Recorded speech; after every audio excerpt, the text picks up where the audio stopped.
الحمد لله رب العالمين الرحمن الرحيم مالك يوم الدين إياك نعبد وإياك نستعين اهدنا الصراط المستقيم صراط الذين أنعمت عليهم غير المغضوب عليهم ولا الضالين.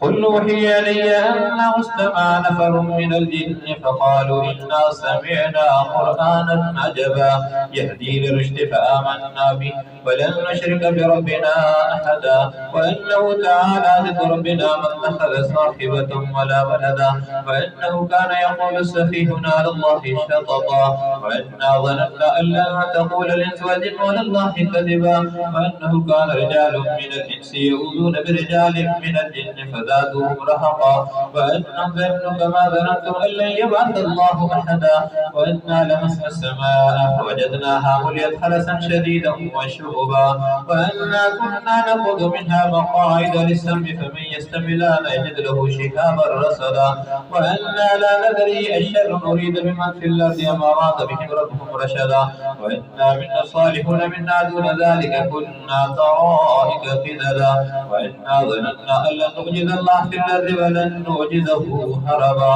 وأنا لما سمعنا الهدى آمنا به فمن يؤمن بربه فلا يخاف بخسا ولا رهقا وأنا منا المسلمون منا القاسطون فمن أسلم فأولئك تحروا رشدا وأما القاسطون فكانوا لجهنم حطبا وأن لم استقاموا على الطريقة لأسقيناهم ماء غدقا لنفتنهم فيه فمن يعرض عن ذكر ربه يسلك عذابا صعدا وأن المساجد لله فلا تدعوا مع الله أحدا وأنه لما قام عبد الله يدعوه كادوا يكونون عليه لبدا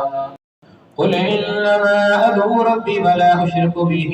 أحدا قل إني لا أملك لكم ضرا ولا رشدا قل إني لن يجيرني من الله أحد ولن أجد من دونه ملتحدا إلا بلاغا من الله ورسالاته ومن يعص الله ورسوله فإن له نار جهنم خالدين فيها أبدا حتى إذا رأوا ما يوعدون فسيعلمون من أضعف ناصرا وأقل عددا قل إن أدري أقريب ما توعدون أم يجعل له ربي أمدا عالم الغيب فلا يظهر على غيبه أحدا